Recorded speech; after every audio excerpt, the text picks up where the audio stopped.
ચોમાસા માટે ખૂબ જ સાનુકૂળ સ્થિતિ. હવામાન વિભાગની મોટી આગાહી. કાલે આંદામાન નિકોબારમાં બેસી શકે છે ચોમાસું. છેલ્લા 24 કલાકમાં નિકોબારમાં ભારે વરસાદ. હજુ પણ 24 કલાક ભારેથી ભારે વરસાદ રહેશે. 4-5 દિવસમાં અરબ સાગરમાં પહોંચી શકે છે ચોમાસું. આ વખતે ચોમાસું વહેલું બેસી જશે તો 19 થી 22 મે સુધી આંધી તોફાનોનો રાઉન્ડ રહેશે. ખેડૂતો માટે આનંદના સમાચાર આવ્યા છે. ચોમાસા માટે ખેડૂતોને બહુ લાંબી રાહ જોવી નહીં પડે. આ વખતે ચોમાસું વહેલું બેસી શકે છે.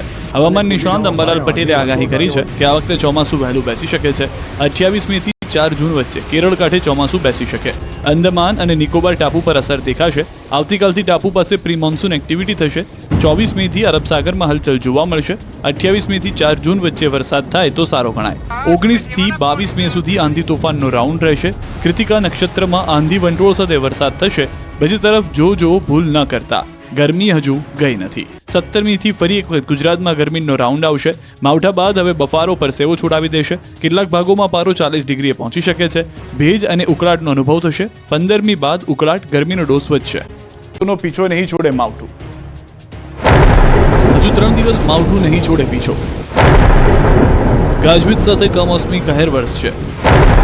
40 થી 50 કિલોમીટરની ઝડપે ફૂંકાશે પવન. જી હા, મે મહિનાની શરૂઆતથી શરૂ થયેલું માવઠું ખેડૂતોની પાછળ આદુ ખાઈને પડી ગયું છે. સૌરાષ્ટ્ર કચ્છમાં સૌથી વધુ ખાના ખરાબી સર્જનાર કમોસમી કહેર હજુ યથાવત છે. સૌરાષ્ટ્ર કચ્છ પર હજુ સંકટ ટળ્યું નથી.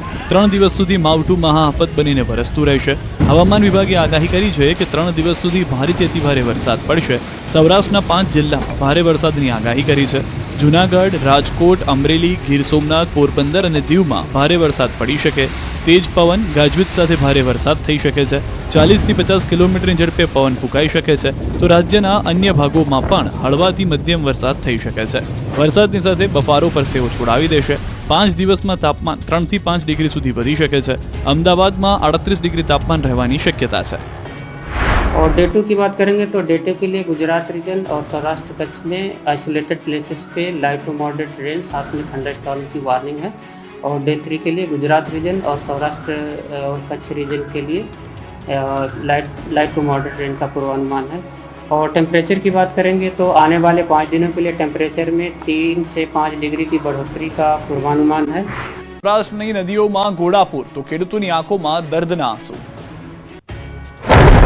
સૌરાષ્ટ્ર કચ્છમાં માવઠું એવું આફત બનીને વરસ્યું કે ભર ઉનાળે નદીઓમાં ચોમાસાની માફક ગાંડીતુર બની. નદીમાં ઘોડાપૂરના દ્રશ્યો સાવરકુંડલાની નાવલી નદીના છે.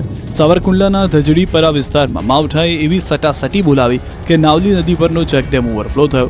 જાણે ચોમાસું જામ્યું હોય તે રીતે વરસાદે માજા મૂકતા નદીમાં ઘોડાપૂર આવ્યું. કાળઝાળ ગરમી વચ્ચે ચેકડેમ છલકાતા ખેડૂતોને દુઃખી થવાનો વારો આવ્યો. સાવરકુંડલા શહેર તેમજ આસપાસના વિસ્તારોમાં મુશળધાર વરસાદ વરસ્યો. આ આફતરૂપી વરસાદને કારણે ખેડૂતોને રડવાનો વારો આવ્યો. સાવરકુંડલા શહેર ધોધમાર વરસાદ તૂટી પડતા શહેર પાણી થઈ ગયું. સાવરકુંડલા, કાના તળાવ, હાથસણી, ચરખડિયા સહિતના ગામોમાં ભારે વરસાદથી રોડ પર નદીઓ વહી. વીજળીના કડાકા ભડાકા સાથે તીવ્ર ગતિથી વરસાદ તૂટી પડતા ખેતરો પાણી થયા. ખાંભા અને ધારી પંથકમાં પણ કમોસમી વરસાદ પડ્યો. આ તરફ ધારીમાં પણ ધનાધન માવઠું ત્રાટક્યું હતું. ધારી જિલ્લાના છતડિયા, ઝર, મોરજર સહિતના વિસ્તારોમાં કમોસમી વરસાદથી ખેતરોમાં ઊભા પાક ઉપર ખતરો ઊભો થયો. બાગાયતી પાક, કેરી, તલ, બાજરી સહિતના પાકોને નુકસાનની ભીતિ છે. વરસાદ વરસતા રસ્તા ઉપર વરસાદી પાણી વહેતા થયા. ગીર સોમનાથમાં પણ ગાજવીજ સાથે કમોસમી કહેર તૂટી પડ્યો હતો. એક દિવસના વિરામ બાદ ગીર ગઢડાના ગ્રામ્ય વિસ્તારોમાં અનરાધાર આફત વરસી હતી. વરસાદના કારણે ખેડૂતોની ચિંતા વધી ગઈ. કઠોળ, તલ, કેસર કેરી સહિતના પાકને વ્યાપક નુકસાનીની ભીતિ છે. જૂનાગઢ જિલ્લાના કેશોદ પંથકમાં પણ કડાકા ભડાકા સાથે માવઠાની સવારી આવી પહોંચી હતી. કેશોદના અજાબમાં ધોધમાર વરસાદથી રોડ પર પાણી વહેતા થયા. ભારે ઉકળાટ વચ્ચે બપોરથી માવઠાએ મંડાણ કર્યું. ધોધમાર વરસાદ વરસતા વાતાવરણમાં ઠંડક પ્રસરી. આ દ્રશ્યો અમદાવાદના છે.